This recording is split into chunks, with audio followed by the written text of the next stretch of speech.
Welcome to the DeafEd Solutions podcast. I'm Michelle Sumner, your host. I'm committed to transforming deaf education all over the nation. So join us as we search for how to achieve language equity and facilitate bilingual proficiency in both ASL and English, and make sure every deaf student has a high-quality education. It doesn't matter if you're a teacher, a parent, an administrator, or another service provider. We're here to bring you the new research and best practices related to that research. Today, I'm super excited to have Dr. Nathan Harrison. He's the creator of the Deaf Reading Rope.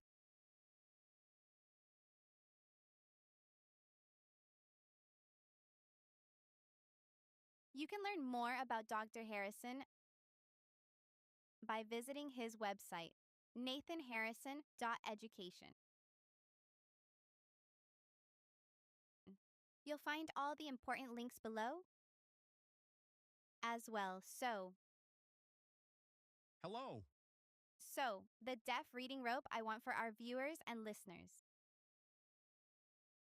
Why did you set up this Deaf Reading Rope?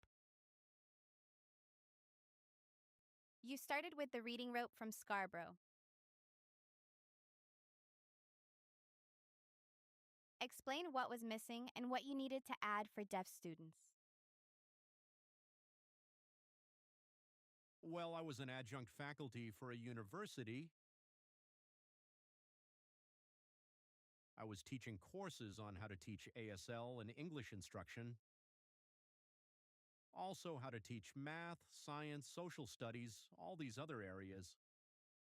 For English instruction, I realized I didn't have a good visual of students' comprehension in reading instruction. I read a lot and I realized deaf education has a lot of really good, beautiful research, but the substance was lacking.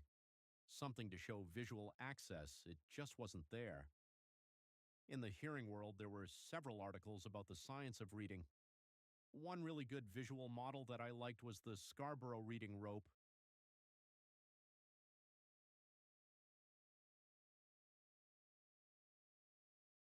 Because it shows that reading is not just one thing. It was the combination of many different skills that merged together to create expert smooth reading. Well, for teaching deaf students, there is beautiful research, so why not investigate and see what the research says about best practices?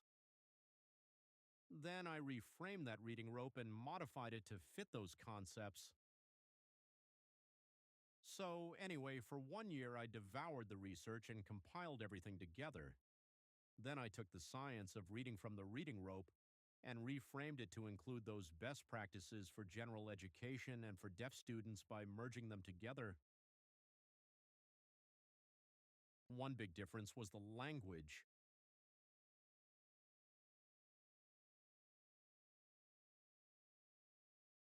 For hearing students, it is assumed they have full access to auditory language.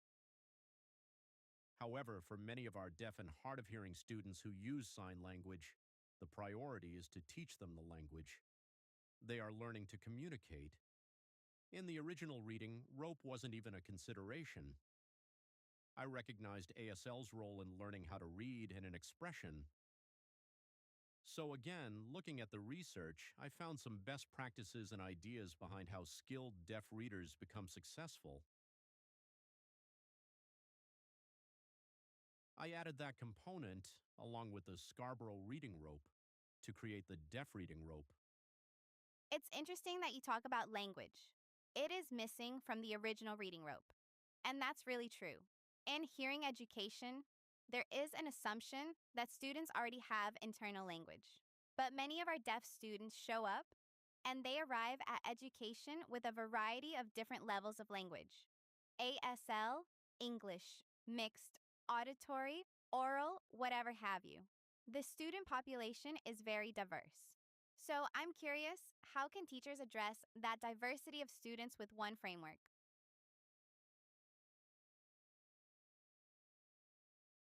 Well, first of all, the deaf reading rope is not a curriculum. It is not a lesson plan. The purpose is to make you think about instruction. It is a framework.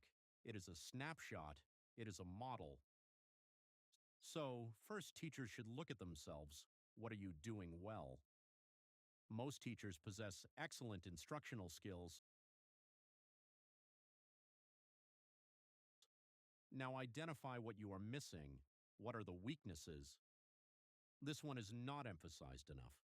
Or perhaps this one is overemphasized or a bit too much.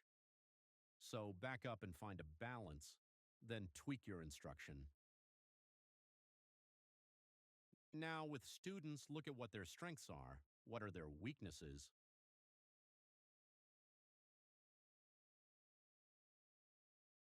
Then use the rope as a tool to identify what's needed and what's missing. Emphasize that area with individual one-on-one instruction, small group instruction, or whole group instruction. Utilize all the various wonderful techniques you already possess. Then meet each student's needs. I have two things that came to mind. First, you mentioned observing and recognizing students' strengths and weaknesses. It's an assessment of students. The second one is related to using the deaf reading rope as a tool. It's not a meticulous curriculum that you must follow, but it's a tool to guide instructional practices. What to include in your reading area. I recall one aspect of your rope was its connection to ASL and English. You use the term orthography, or ortho, plus something, signing, fingerspelling. Could you elaborate on that first, and then I'd like to revisit the topic of assessment as well. Orthography and fingerspelling are crucial components of deaf students learning to read.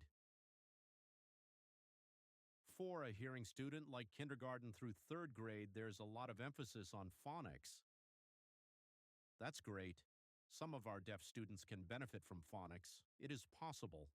That's great. I'm not saying they can't. However, many students lack full access to phonics or have no access at all. With orthography, how I explain it is that you're looking at word families, patterns, fingerspelling, and how English words are set up. Often English uses a root and then it adds an ending, such as a suffix or a prefix, or changes the tense. There are many related words derived from a single root word. Students can significantly expand their vocabulary if they understand how English words are constructed. So, use word families or conduct a word study and really find out how English words are created. When reading, students can use those strategies to recognize different words. Now, fingerspelling. Fingerspelling is such a critical part for deaf students. That is the only time that English and ASL have a direct connection. Grammar, structure, most words and sentences are not the same. ASL is 3D, English is 2D. Fingerspelling is that direct connection. You show ASL using fingerspelling and connect it with English, and then from English back to ASL. Additionally, fingerspelling creates a physical feeling for the English word. Some research shows that teaching fingerspelling, using syllables, phonics patterns, or other English strategies help students internally feel the phonics or parts of words instead of just seeing letter by letter. If you only see the letters, you're not focusing on the patterns.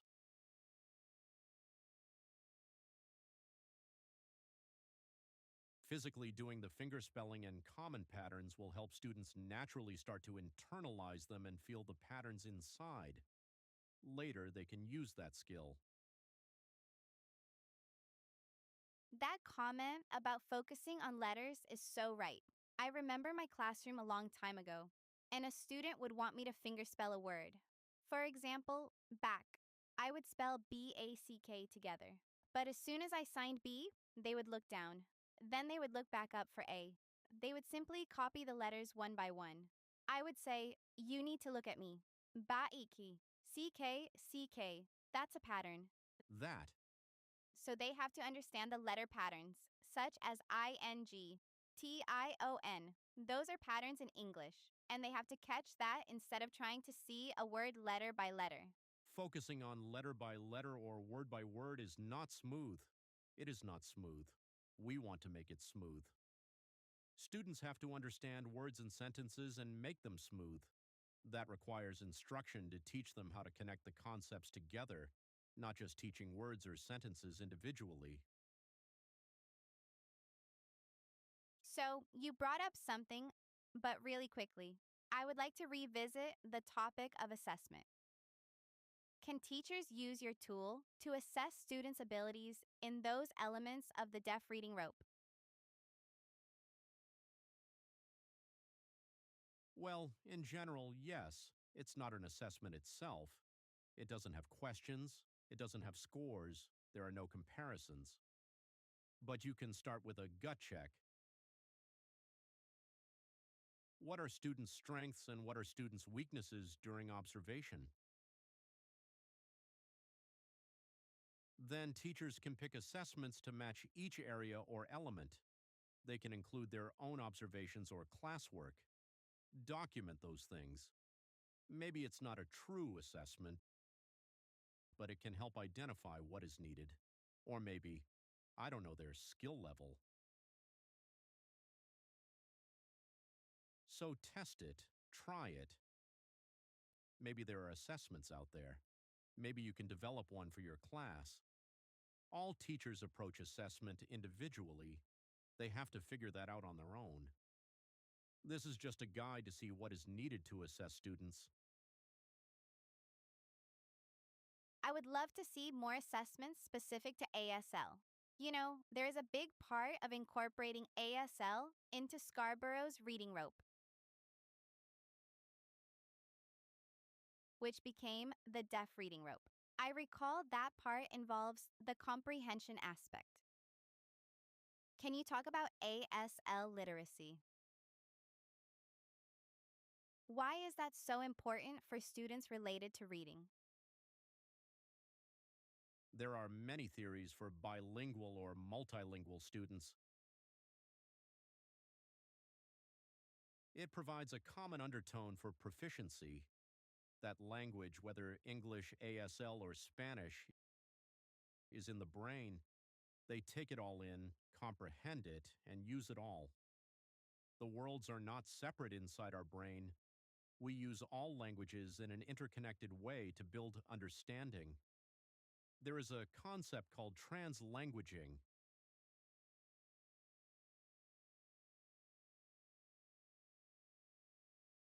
We utilize strengths and skills in one language to build similar skills in another language. If there's a weakness in this language, then you can go back and support with the strength in the other language. If a student doesn't understand a story, sign it in ASL. Show the beginning, the middle, the end, characters, setting, all those things. Use that strength, and then you teach reading and writing. Use the language they have and build upon it. If I want to compare grammar, ASL has nouns and verbs. English has nouns and verbs. English has adjectives. What does it look like in ASL? Sometimes it is the sign, sometimes it is the facial expression or even movement. The concept of adjective is there. Both languages have adjectives. It looks different. Have students compare and contrast in both languages. It becomes so much richer. They become stronger. Oftentimes, teachers move directly to writing. The student gets stuck. Instantly, it is a second language. They don't know what to do. Begin the process before switching to a completely new language. If you start with their strong language, such as ASL, make them think about things, get ideas going, literacy heavy, that makes writing easier because everything in their mind is ready. That is translanguaging. It becomes more of a skill of going back and forth between both languages, not two separate languages. Also, I want to make sure teachers emphasize teaching ASL not only is using sign in class critical, but it's also essential to teach vocabulary, grammar, and skills. If they're strong in ASL, you can take advantage of that and through translanguaging teach English. That is interesting because I remember growing up in mainstream classrooms where they teach English, reading, writing, and grammar, right? They teach hearing students grammar, including verbs and nouns. But where do deaf students learn ASL grammar? I believe it's a crucial component of the curriculum to understand the structure of the language, right? I like your theory about recognizing and understanding the structure first. Story structure, the characters, the setting, the plot, and all those elements. To understand and describe that in L1 and then transfer it to a second language, L2. Typically, that's English for our deaf students, right? It could go either way, really. So, okay, I want to think for a minute. I want to go back and we were talking about fingerspelling and orthography. A little bit about phonics. We have a diverse group of students in the classroom. Some can hear and rely on auditory phonics. But ASL phonics. Are there phonics that relate to our deaf students in the deaf reading rope? Again, the deaf reading rope is not a curriculum. I'm not telling you you have to do these 5 things. However, with phonics, some students have access while others do not. However, the concept of phonics is particularly important for students to grasp. There are several programs available, such as visual phonics, cued speech, and other forms of phonics access in sign or visual communication.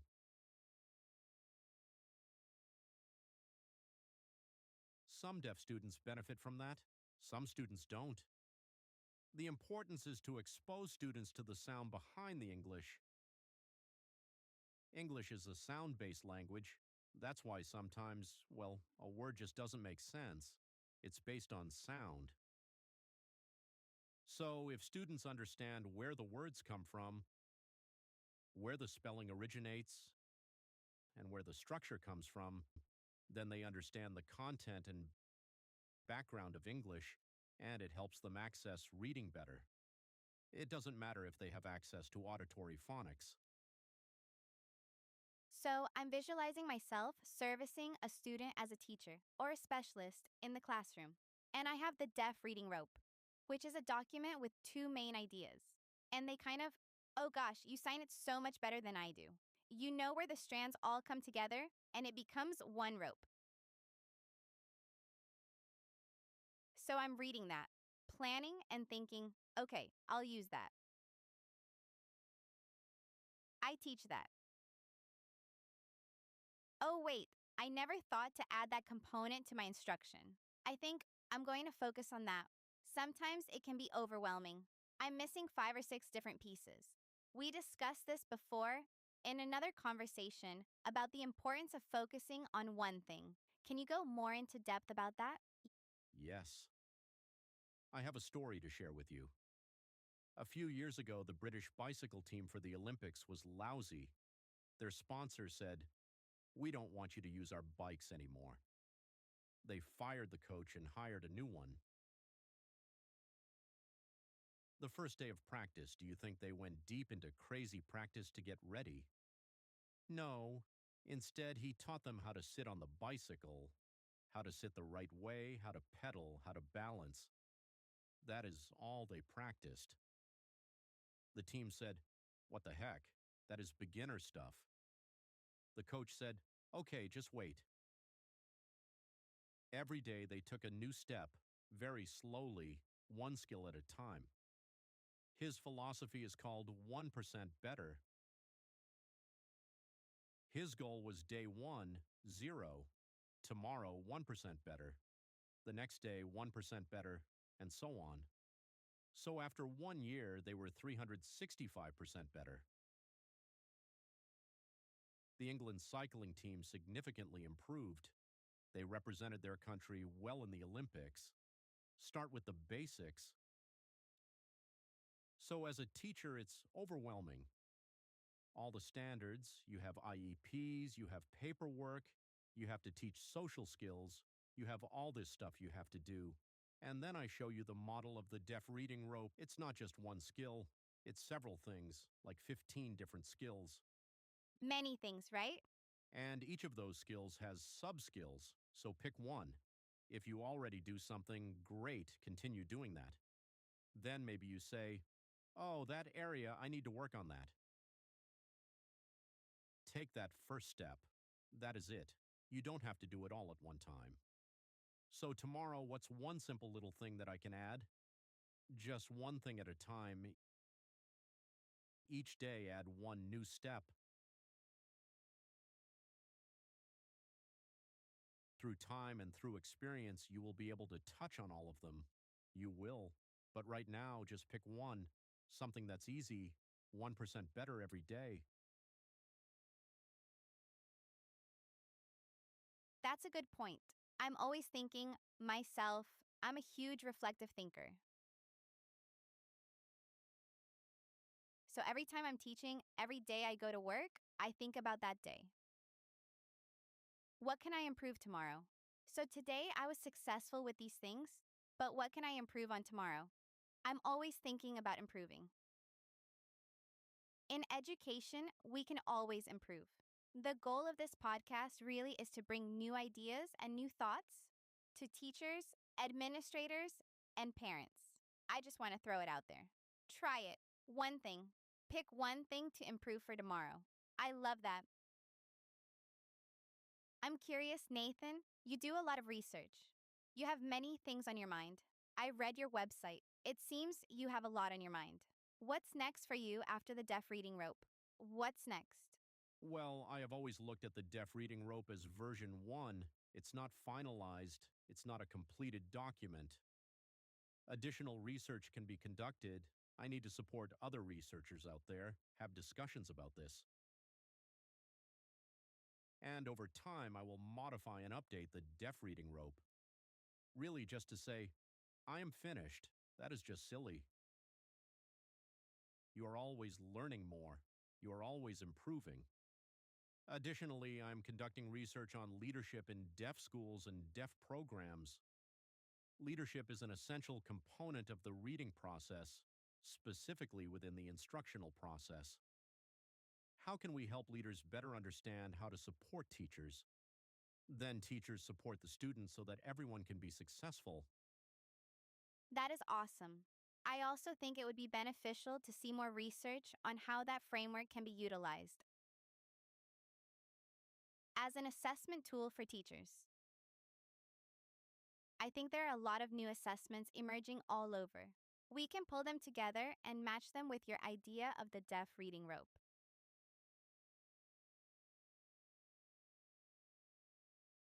I love that idea. So, do you have any last words of wisdom for us, our viewers and listeners? Reading is complex, yes. For deaf students, it can be a challenge. Let's go back to the basics of the deaf reading rope, the basic concept of language and word recognition. That is the simplest point of this reading concept. For deaf and hard of hearing students, the languages are English and ASL. Encourage language in every class, every teaching moment, every day. By focusing on language, they will become successful. Reading happens when their language is strong. Sometimes it is so easy to get consumed with reading. Wait, back up. Can students explain their ideas expressively? It doesn't matter if they're voicing or speaking. Can they express their thoughts? Can they auditorily or visually listen and understand what the teacher is saying? Can they understand stories? Can they express stories and create stories? All of those things are a critical foundation to support reading, grow language.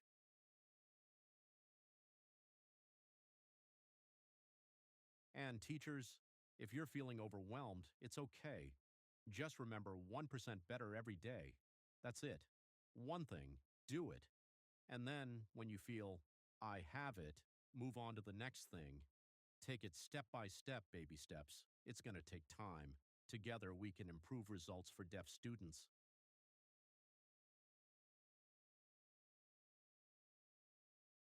I agree with you. Now, I would like to revisit and add one more question for you. As a deaf reading rope challenges the idea that ASL interferes with English development.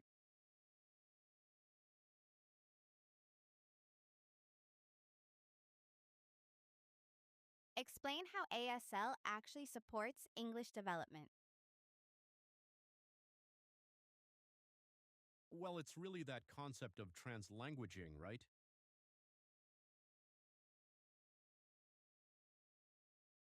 We have students all over the world who do not know English. They learn English through their own language. Right? Spanish, French, They're using German. Chinese, Spanish, Norwegian, Russian, you name it. Start there. And then, through time, they become comfortable with English. Yes, naturally, for hearing, they have the auditory ability, sure. You know, from one auditory proper spoken language to another.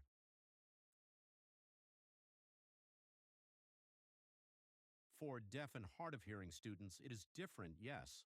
However, you can utilize strengths in one language, L1 first, and then apply them to the second language.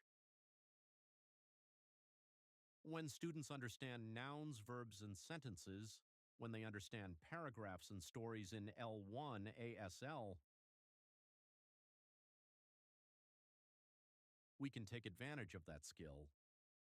Through translanguaging, we can teach English, compare and contrast both, grow both. I've seen students who are stronger in ASL and they tend to be better readers in English. That is right. The research shows that. If you expose them earlier, they typically pick it up more quickly. But don't just hope the student will learn L2. It takes time. Everything takes time. Expose them early. The more we emphasize strong language, ultimately they'll have two strong languages. They just start to take off. By the time they get to high school, they can learn the complexity of being college and career ready, but they need to have two strong languages. Go back and start with L1, then apply that to L2.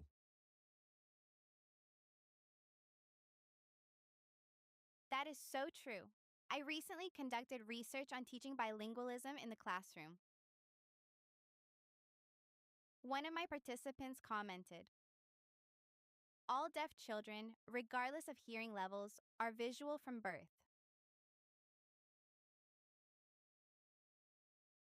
It's true. ASL is a very visual language. Even if you are signing ASL, the signs are very iconic, and sometimes there are gestures. Hearing students can understand stories that are signed in ASL. They don't have to understand the English word by word. It is the concept.